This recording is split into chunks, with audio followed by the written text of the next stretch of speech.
Welcome to Living in El Paso, Texas. My name is John Pena, and in this video, we're talking about a real estate market update for El Paso, Texas, summer 2022.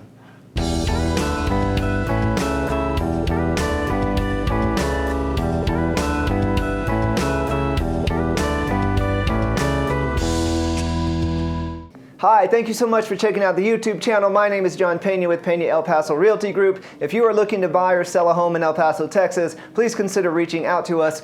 We are here to guide you on that real estate journey. And speaking of guiding and educating and trying to bring as much value as we can, we're going to break down the real estate market in El Paso here in the summer of 2022. There's a lot of stuff going on, to say the least, so let's just jump right into it. So let's just kind of talk about kind of like maybe a macro level, kind of where we're at here with the economy and the housing market. So this comes from a Redfin economist. It says, the housing market isn't crashing, but it is experiencing a hangover as it comes down from an unsustainable high. So now I've been doing a lot of short form content on Instagram, TikTok, all these platforms about, no, I do not think there's going to be a housing bubble. So by all means, check that out. I'm not going to go into that now. But why would the housing market be experiencing a little bit of a hangover, as this person says? Number one, rising interest rates. If you've been following the news, today is Friday, June 17th.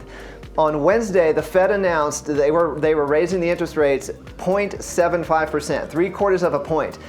This is pretty significant because typically the Fed raises interest rates at about 1/4%, 0.25, 1/4%, every maybe quarter or so. But this was a big one, and so that really, that's going to make the mortgage interest rate that you get on your home loan that much higher.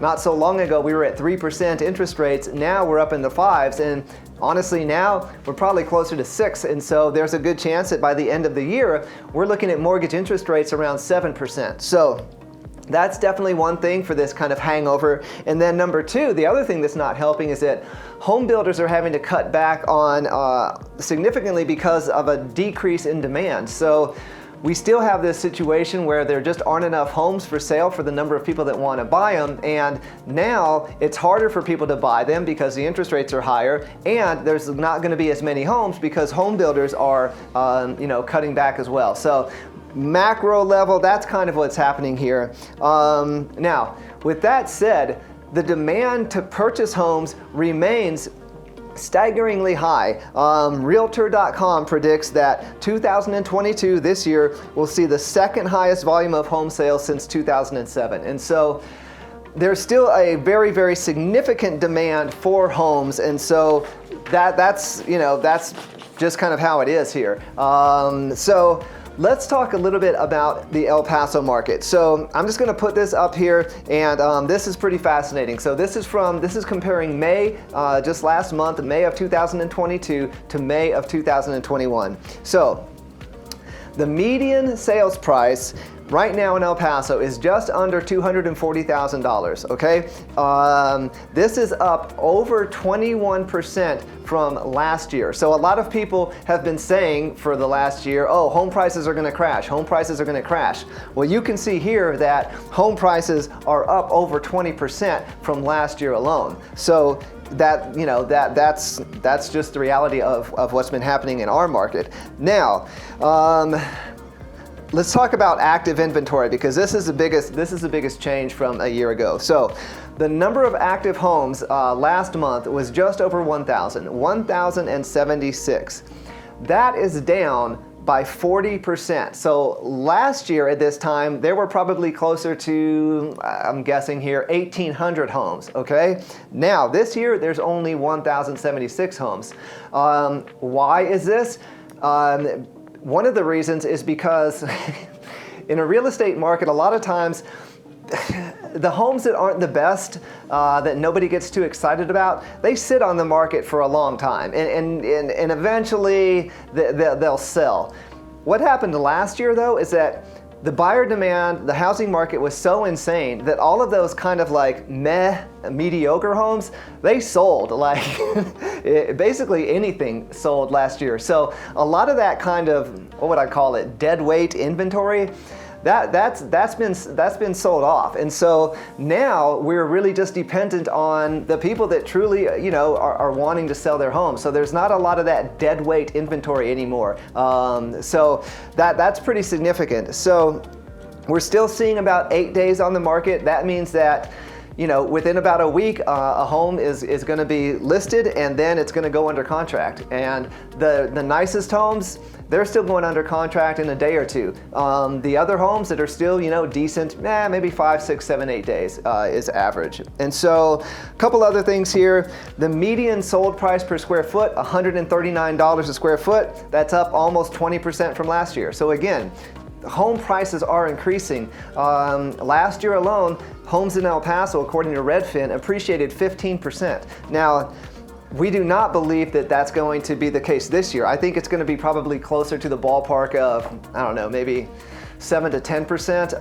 Across the country, people are predicting that home prices are going to appreciate about 6.6% over 2022. I think it's a little bit higher here because El Paso is a very desirable market, which we'll talk about a little bit later. So that median home price per square foot, almost 140. So now, a lot of people and real estate agents are crying about not as many homes are selling, but that's not actually true. Last month, 814 homes closed. That's up 3% from just a year ago. So there's still plenty of homes that are selling. Now, I don't mean to toot my own horn here, and this has never happened to us before, but today is Friday, June 17th, we had 5 closings today, all right? Now, again, this is not common, but, you know, homes are selling. So anybody that tells you otherwise, you know, for those sellers out there, if you have a real estate agent and they're not delivering on what they promised you, don't let them tell you that homes aren't selling, because homes are still selling. There's no doubt about it.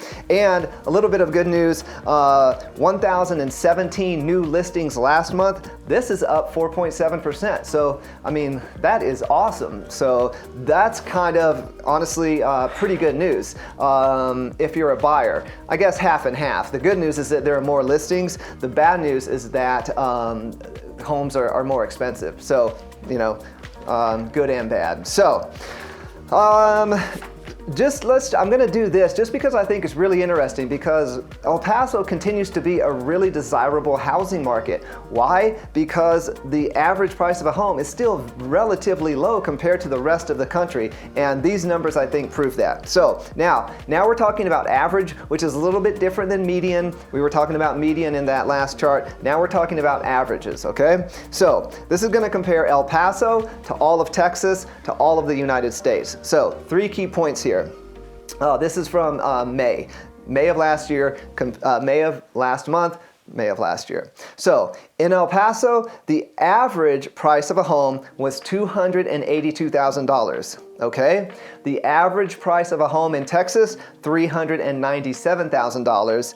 The average price of a home in the United States, $447,000, okay? So now this one's just kind of more interesting. The average size of a home in El Paso, 1,939 square feet.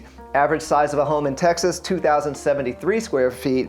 And the average size of a home in the United States, 1,861 square feet. So it is true that everything's bigger in Texas. So that squares.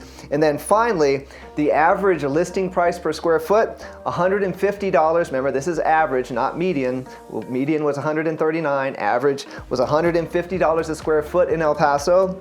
In the state of Texas, $190 a square foot. Think Austin, Houston, Dallas. And then the average listing price per square foot in the United States, $226 per square foot, okay? So, I mean, $150 a square foot in El Paso, $226 is the national average. That's why El Paso remains such a strong market and desirable market. And speaking of that, here's just my 2 cents on what I'm seeing in the El Paso market. Like I said, El Paso is still a high demand city. Not only do we have a ton of military that's moving here, and they realize like, hey, I literally, one of these 5 closings, I was talking to a gentleman today in the military, and he was like, El Paso's like this hidden gem. Like, a lot of people in the military don't know it, but El Paso, once you get here, you're like, man, like this is, one, it's a nice city, and housing is actually affordable here. There's a lot of opportunity for investment, and so El Paso remains a very popular place, but not only for military. Realtor.com did the data and said that El Paso was the #1 city for relocating buyers last year. Like, you know, of course homes are going to be in demand here because a lot of people are moving here. Like, dare I say, we're kind of blowing up, okay?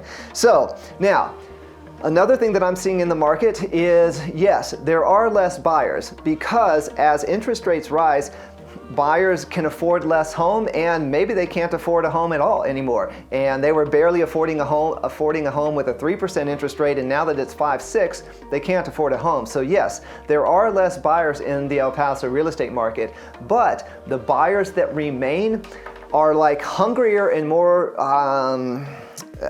motivated to get under contract now because the interest rates keep rising. And so while there may be fewer buyers in the market, the buyers that remain, they are hungrier than ever to get under contract, and they are still aggressively competing for homes. So we're definitely seeing that.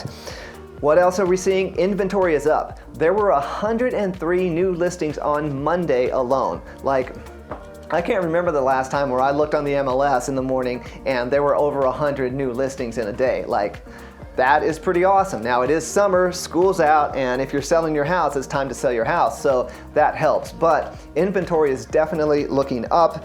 And then one other thing that we're noticing, this is El Paso, but it's also kind of all of the country. Luxury homes, now typically that's like $1 million and over. In El Paso, that's like $500,000 and over. Luxury homes are, though, in low supply and it's kind of in high demand. So if you're a luxury homeowner out there in El Paso and you're thinking about selling your home, now still is definitely a pretty good time to do so. So that's my little take on the El Paso real estate market. I'm trying to keep it short. I apologize for talking so fast like a crazy person, but like I said, I just wanted to get that information out to you clearly, concisely, and not take up too much of your time on that. Well, speaking of taking up your time, we're gonna start doing some YouTube live stuff.